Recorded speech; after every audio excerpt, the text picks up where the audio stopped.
4월 25일 아침 새벽 기도에 시작합니다. 찬송가 91장입니다. 슬픈 마음 있는 사람.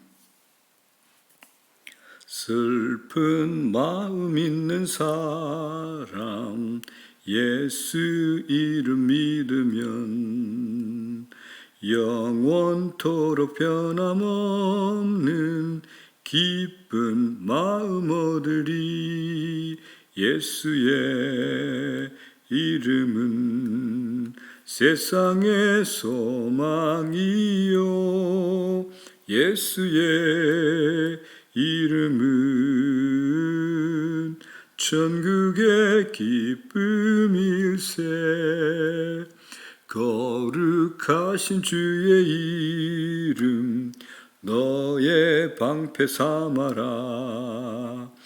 환난 시험 당할 때에 주께 기도드려라.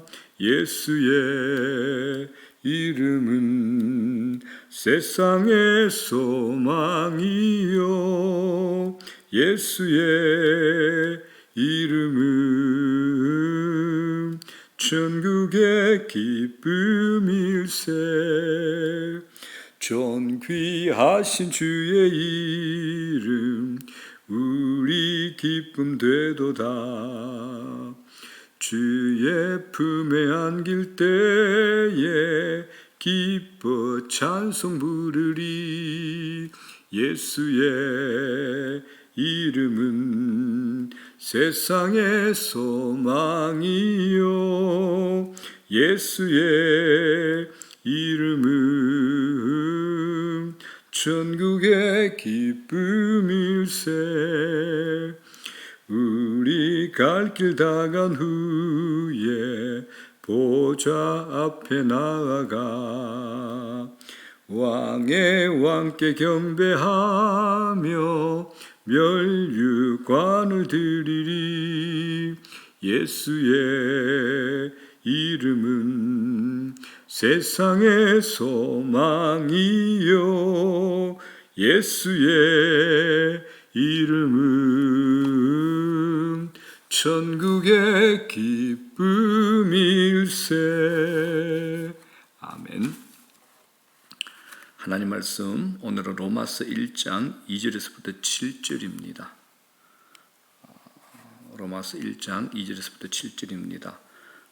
본 영상은 오늘 영상은 제가 화요일 수요일 양일간 제가 소속된 총회에 교육 겸 또 세미나가 있어서 빠질 수 없는 자리이기 때문에 제가 녹화를 해놓고 가게 됩니다. 그래서 녹화를 하면서 출애굽기를 계속 할 거냐 고민을 하다가 제가 꼭 하고 싶은 말씀, 가장 기본적인 거 복음이 무엇인가라는 주제를 가지고 좀 다시 한번 정리해 드리고자 오늘 본문 이렇게 선택을 하게 됐습니다. 자, 하나님을 경외하는 마음으로 저와 여러분들이 합독을 합니다. 로마서 1장 2절에서부터 7절입니다. 시작. 이 복음은 하나님이 선지자들을 통하여 그의 아들에 관하여 성경에 미리 약속하신 것이라. 그의 아들에 관하여 말하면 육신으로는 다윗의 혈통에서 나셨고 성결의 영으로는 죽은 자들 가운데서 부활하사 능력으로 하나님의 아들로 선포되셨으니 곧 우리 주 예수 그리스도시니라. 그로 말미암아 우리가 은혜와 사도의 직분을 받아 그의 이름을 위하여 모든 이방인 중에서 믿어 순종하게 하나니 너희도 그들 중에서 예수 그리스도의 것으로 부르심을 받은 자니라. 로마에서 하나님의 사랑하심을 받고 성도로 부르심을 받은 모든 자에게 하나님 우리 아버지와 주 예수 그리스도로부터 은혜와 평강이 있기를 원하노라. 아멘. 기도합니다. 하나님 아버지, 이날도 주의 크신 은혜를 구합니다. 평생 경험해 보지 못한 새로운 하루, 성경을 통해서 우리에게 약속하신 누구든지 그리스도 안에 있으면 새로운 피조물이라. 이전 것은 지나갔으니 보라 새 것이 되었도다 하신 그 새 것의 새로운 하루가 될 수 있도록 저희들에게 은혜를 더하여 주시옵소서. 우리 구주 예수 그리스도의 보혈로 우리를 씻어주시고 덮어주시고 성령을 통하여 우리가 하나님의 관점을 갖게 되고 성령을 통하여 우리 삶의 모든 영역에 성령의 열매를 맺는 저희들 될 수 있도록 은혜를 다하시옵소서. 이 아침에도 성령을 구합니다. 성령을 구합니다. 하나님께서 저희들에게 제일 주시고 싶어하는 성령을 구합니다.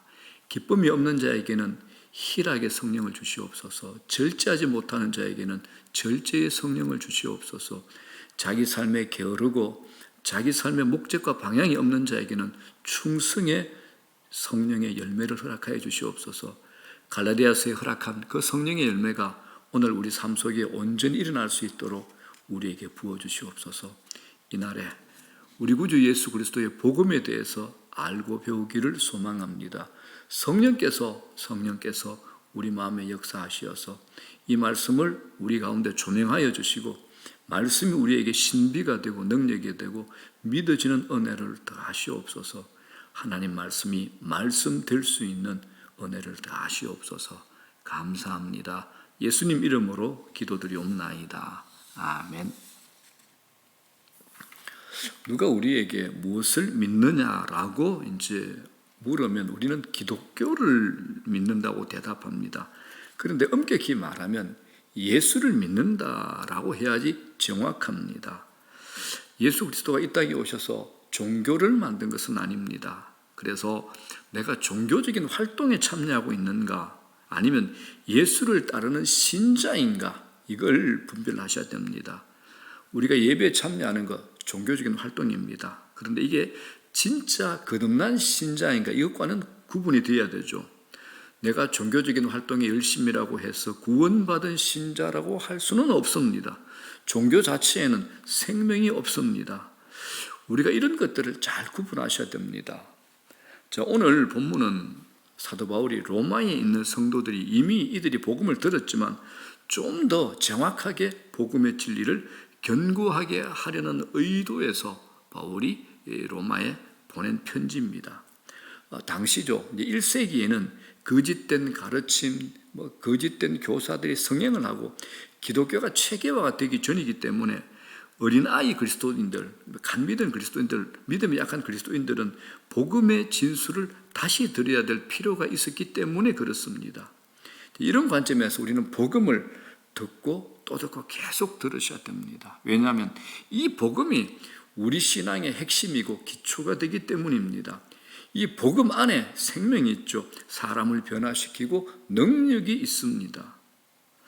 자, 그렇다면 이 복음이 무엇인가요? 복음을 제대로 알려면 우리 인간의 상태가 어떠했는가라는 것을 먼저 제대로 아셔야 됩니다. 우리가 암이 무섭다 하잖아요. 암이 무서운 것은 내가 어떤 상태인지 제대로 모르고 있다가 한참 진행된 후에 알게 되어 더 이상 손쓸 수 없는 지경이 되었기 때문에 암이 무서운 겁니다. 우리는 우리 스스로를 정확히 볼 수 없습니다. 죄로 인해서 보는 눈에 문제가 생겼기 때문입니다. 내가 어떤 존재인지 얼마나 심각한 상태에 빠져 있는지를 인식할 수 없다라는 겁니다. 이게 무서운 거죠. 그런데 복음은 우리 인간의 영혼이 얼마나 심각한 상태인가를 정확하게 보게 합니다. 세상 대부분의 사람들이 착각을 하잖아요. 자신은 괜찮은 사람이라고. 나는 법 없이도 산다고. 문제가 별로 없는 사람으로 자신을 끝없이 미화시킵니다. 그래서 누가 죄인이다, 죄가 지적당하면 화를 내고 부정을 합니다. 굉장히 성질을 내죠. 그런데 이게 죽음으로 가는 길입니다. 그래서 복음이 뭐냐? 여러분, 복음은 예수 그리스도이십니다. 다른 복음이 없다 이런 말 하잖아요. 다른 복음이 없다 이 말은 예수 그리스도 외에는 구원이 없다라는 말입니다. 예수 그리스도가 유일한 구원자, 예수 그리스도가 완전한 구원자, 예수 그리스도가 최종적인 구원자라는 겁니다. 더 이상 이제 구원자 없습니다. 유일한 구원자입니다.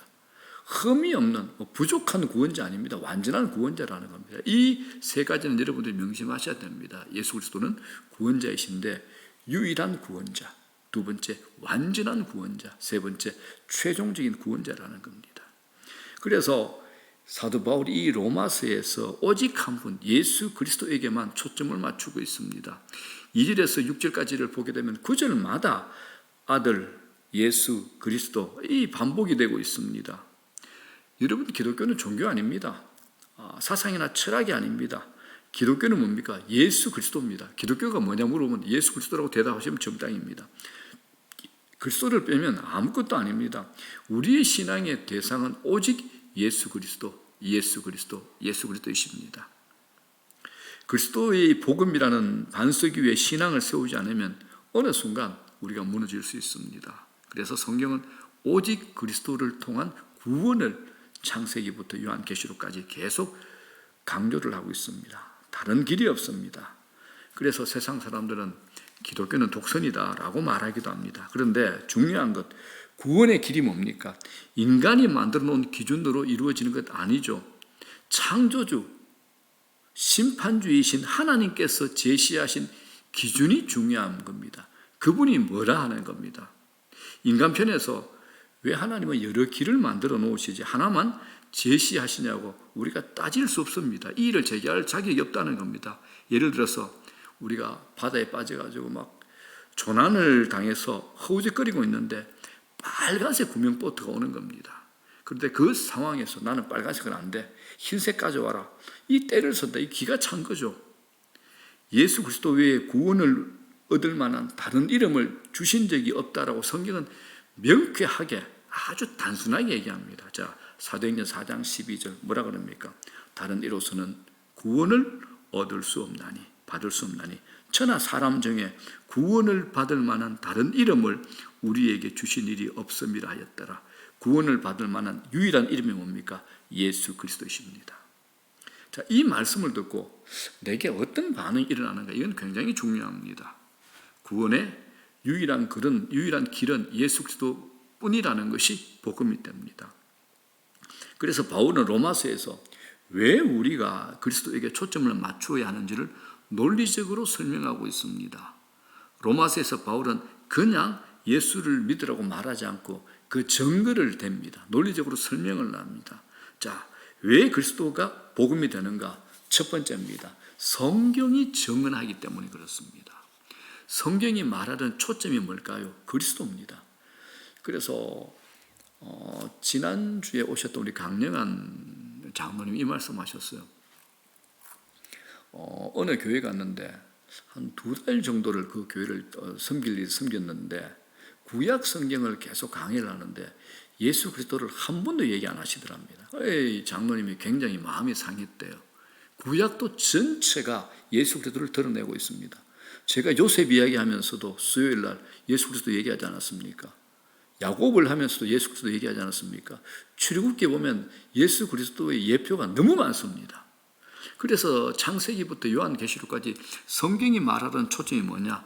예수 그리스도이십니다. 자, 본문 2절 한번 보겠습니다. 이렇게 얘기하죠.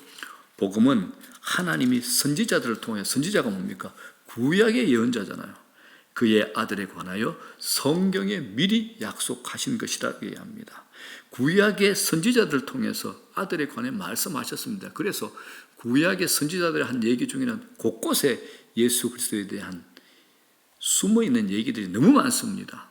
메시아 예수 그리스도가 갑자기 나타나신 것이 아니라는 겁니다. 구약의 선지자들은 하나님이 아들이 오실 것에 대해서 예언을 하셨죠. 하나님의 구원 계획을 성경을 통해서 미리 우리에게 알려주신 겁니다. 그래서 우리가 성경을 읽을 때 관심을 가져야 될 게 뭐냐? 예수 그리스도를 통한 구원의 스토리입니다. 성경을 기록한 목적도 우리가 하나님의 아들 그리스도를 믿고 구원을 얻게 하려 함이다라고 요한복음은 분명히 얘기합니다. 자, 요한복음 20장 30절을 보겠습니다. 31절. 예수께서 제자들 앞에서 이 책에 기록되지 아니한 다른 표적도 많이 행하셨으나 31절 오직 이것을 기록하면 뭡니까? 성경을 기록한 목적이죠. 너희로 예수께서 하나님의 아들 그리스도이심을 믿게 하려 하시며 또 너희로 믿고 그 이름을 힘입어 생명을 얻게 하려 합니다.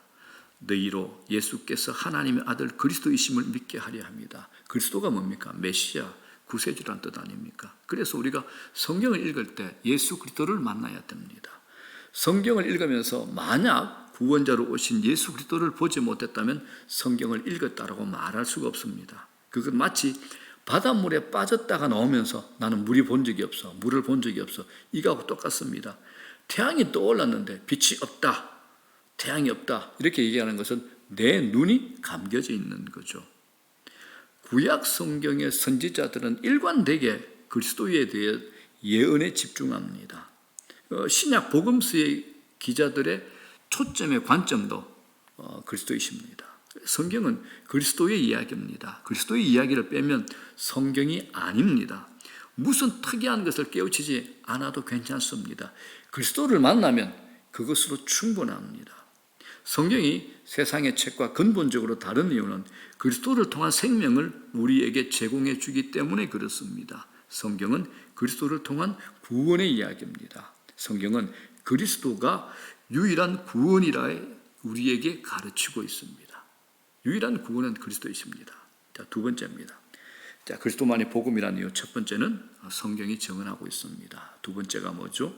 그리스도는 육신을 입고 세상에 오셨죠.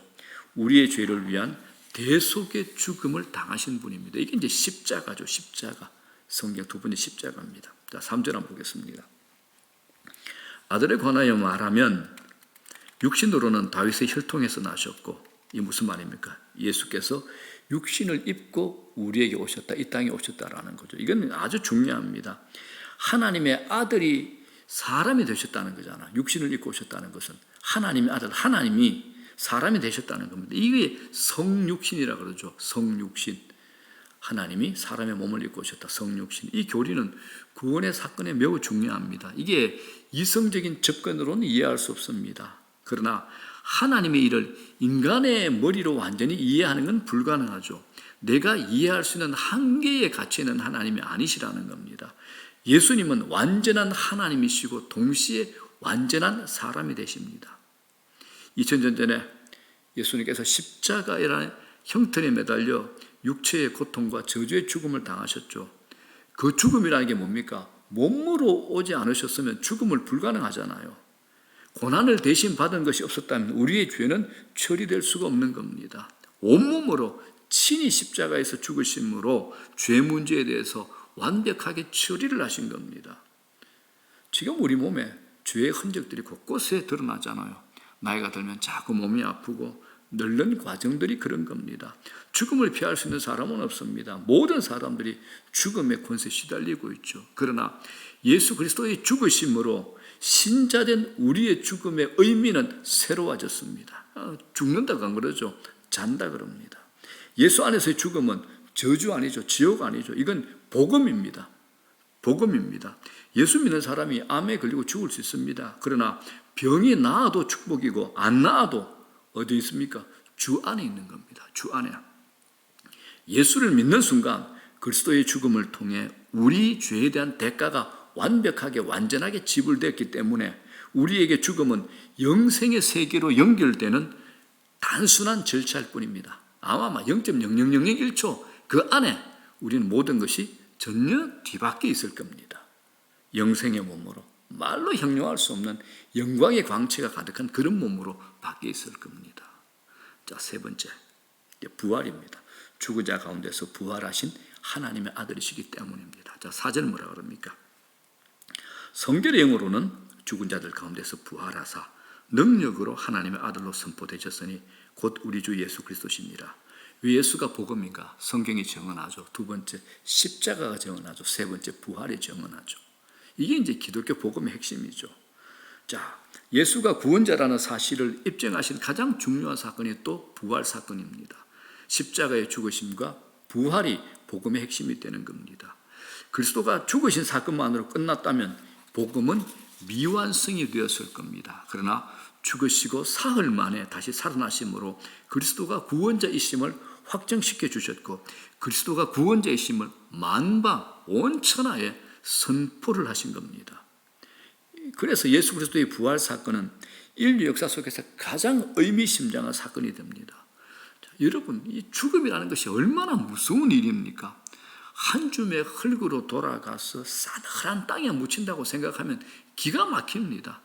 세상에 살면서 아무리 실패하고 별일을 다 당해도 죽음보다 더 강력한 건 없죠. 죽음의 저주는 한 번에 우리 모든 것을 무로 만들어버리고 결코 복귀할 수 없게 만듭니다. 복구할 수 없게 만들죠.